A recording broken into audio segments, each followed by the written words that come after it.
हर हर महादेव, जय श्री राम।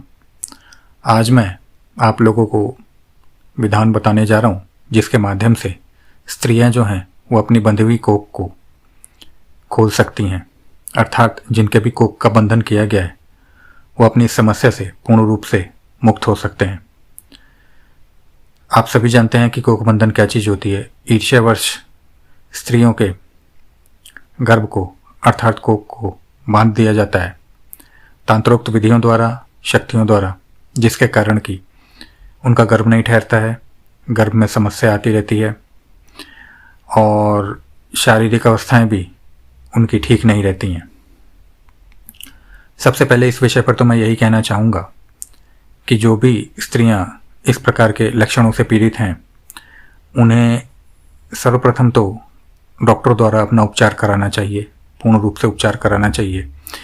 ये उन स्त्रियों के लिए मैं दे रहा हूँ जो कि उपचार कराने के बाद भी किसी निष्कर्ष पर नहीं पहुँच पाती, अथवा उन्हें उपचार के बाद भी या तो ये बताया जाता है कि उनका, मैं खुल के बोलूँ तो ये बताया जाता है कि उनको ऑपरेशन कराना पड़ेगा।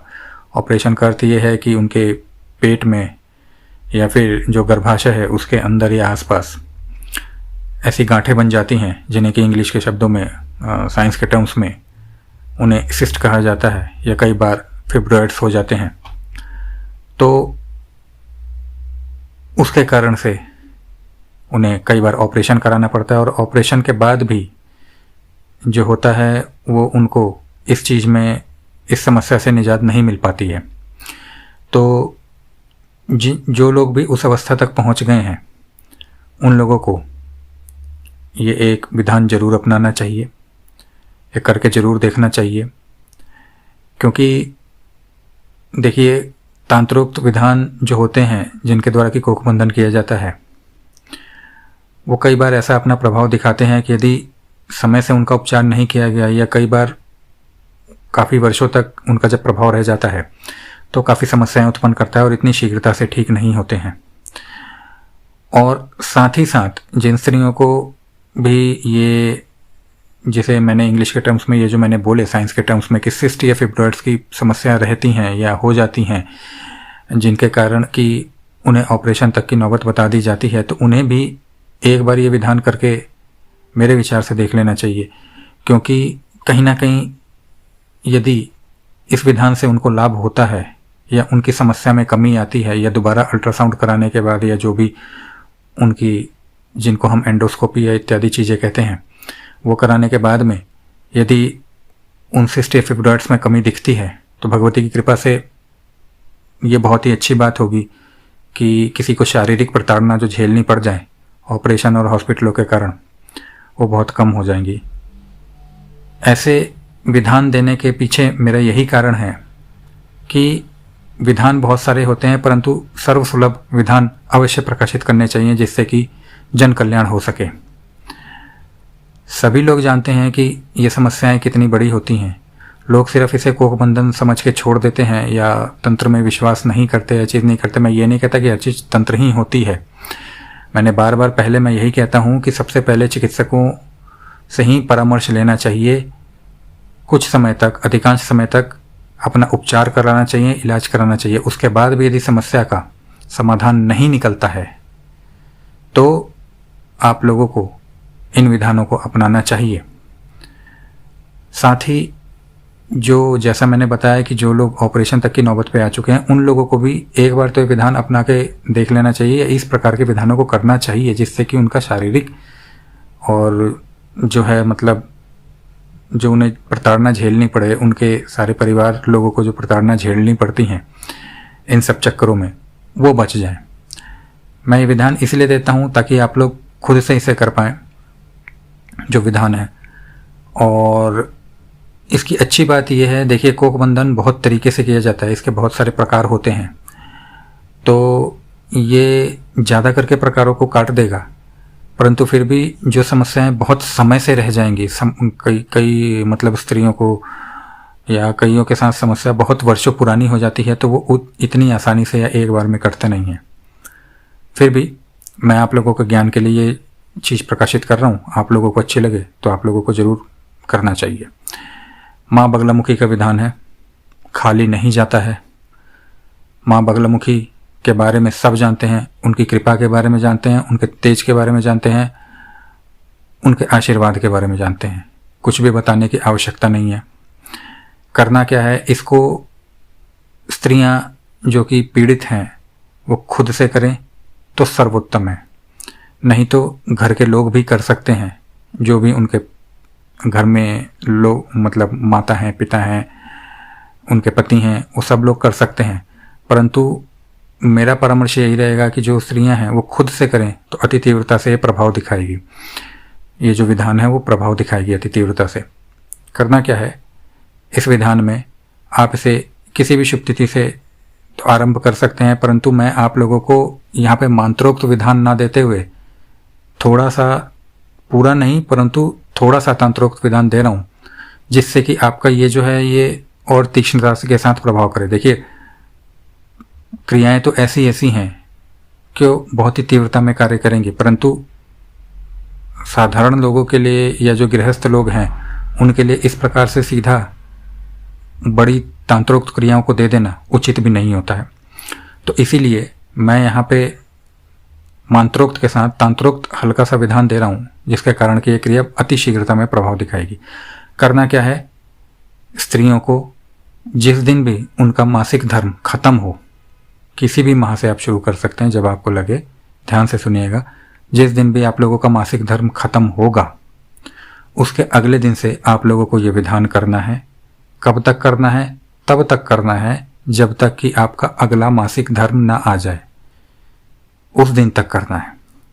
आप लोगों को क्या करना है, जो मंत्र है उसकी आप लोगों को केवल और केवल 21 माला करनी है। आप लोग माला पर कर सकते हैं, आप लोग उंगलियों पर कर सकते हैं, आप लोग उपांशु जप कर सकते हैं, मानसिक जप कर सकते हैं, वाचिक जप कर सकते हैं, जैसा आप लोगों को लगे आप लोग वैसा कर सकते हैं। इसमें कोई बंधन नहीं है।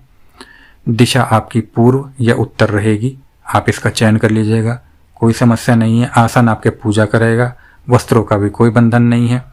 आप लोगों को सीधा और सीधा गणेश जी, भोलेनाथ, अपने कुल के देवी देवताओं को, इष्ट शक्तियों को प्रणाम करते हुए माता बगलामुखी का मंत्र शुरू करना है। 21 माला करनी है। माता के लिए आपको भोग में जो है वो आप यदि पीले रंग की कोई मिठाई रख सकें प्रतिदिन तो अति उत्तम है, नहीं भी रख सके तो आप मीठे में उन्हें कोई भी भोग अर्पण कर सकते हैं।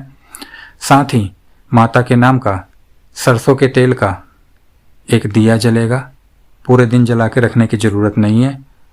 आप जब मंत्र जाप करने बैठेंगे आप एक दिया उनके नाम का जला दीजिएगा, लगा दीजिएगा, आपका मंत्र जाप होता रहेगा। साथ ही आपको एक पात्र में, यदि छोटा लोटा हो सके तो उसमें, नहीं तो किसी भी एक छोटे से पात्र में आपको जल रखना है अपने पास में। उसके साथ में ही आप लोगों को जो मैं बताऊंगा अभी सामग्री वो रखनी है। मंत्र जाप आपका जब पूरा हो जाए तो आप लोगों को जो वो जल का लोटा है या जो जल का पात्र है उसके ऊपर आप लोगों को फूंक मारना है माँ भगवती पीताम्बरा को स्मरण करते हुए, और आप लोगों को वो जल को ग्रहण कर लेना है। इसके बाद में क्या करना है कि आप लोगों को अपने पास में थोड़ा सा कपूर रखना है। आसन से उठना नहीं है, ये सारा काम आसन पे बैठे बैठे ही करना है। थोड़ा सा अपने पास में कपूर रखना है। कपूर के ऊपर जो है आप लोगों को वो थोड़ी सी जो मैं सामग्री बता रहा हूँ प्रतिदिन लेके बैठ जाइएगा या कहीं बना के रख लीजिएगा। कपूर के ऊपर आप लोगों को पीली सरसों, काले तिल और जौ, इन तीनों का थोड़ा सा मिश्रण लेना है अपने हाथ में, मुट्ठी में। उसको अपने सर के ऊपर से 11 बार फेरते हुए, कपूर प्रज्वलित करते हुए, उस पर माँ बगलामुखी का ध्यान करते हुए, उसको आपको मंत्र जो मैं दूंगा आप लोगों को, उसको बोलते हुए आप लोगों को उसमें स्वाहा लगा के उस कपूर की अग्नि के ऊपर डाल देना है। इतना आप लोगों को नित्य करना है। मैंने बता दिया कि आपको किस दिन से शुरू करना है, जब से आपका मासिक धर्म खत्म हो उसके अगले दिन से शुरू करना है, और जब तक आपका मासिक धर्म ना आ जाए अगला, क्योंकि दिन ऊपर नीचे होते हैं, तो आप लोगों को तब तक करना है। ठीक है, ये जो भी है ये 1 माह का लगभग के समय का ये आप लोगों का ये पूरी क्रिया है। इस बीच में आप लोगों को हो सकता है कि जहाँ भी आपके गर्भाशय में इस तरीके से बंधन किया गया हो या इस तरीके की समस्याएं हो, वहाँ पे आप लोगों को मतलब मंत्र जाप या उसके बाद में या वो चीज़ में जो है वो थोड़ा सा वहाँ पे कष्ट हो, जलन हो, दर्द हो या कैसे भी कोई चीज़ हो सकती है, तो इससे घबराना नहीं है। इसको आप लोगों को शुभ संकेत ही मानना है, क्योंकि जो भी समस्या होगी वो जब कटेगी तो थोड़ी सी या तो पीड़ा या जो भी चीज़ होगा वो होगा, तो आप लोगों को इसको शुभ संकेत मानना है। धीरे धीरे वो चीज़ें बढ़ के और फिर ख़त्म होने लगेगी, शांत होने लगेगी और चीज़ें सही हो जाएंगी। आप लोगों को इतना करना है। यदि आप लोगों का बहुत अधिक पुराना ये समस्या नहीं होगी तो 1 माह के प्रयोग में ही कट जाएगी। इतना आप मेरे से आश्वासन लेके चल लीजिए। मेरी मानिए तो आप लोगों को ये करके देखना चाहिए, क्योंकि ये कुछ लोग मेरे पास में समस्या लेकर आए थे। मैंने उन लोगों को ये विधान उनकी स्थिति देखते हुए दिया था, तो आप लोगों को भी ये प्रयोग मैं दे रहा हूँ और आप लोगों को करना चाहिए। नहीं तो विधान तो एक से एक बढ़ के होते हैं। जिन लोगों को भी लगता है कि उन लोगों के साथ में ये समस्या है वो मुझसे संपर्क करके मंत्र ले सकते हैं, मैं उन्हें मंत्र दे दूंगा। इसी के साथ आप लोगों से आग्रह है कि मेरे चैनल को आप लोग सब्सक्राइब जरूर करिएगा। हर हर महादेव, जय श्री राम, जय माँ बगलामुखी।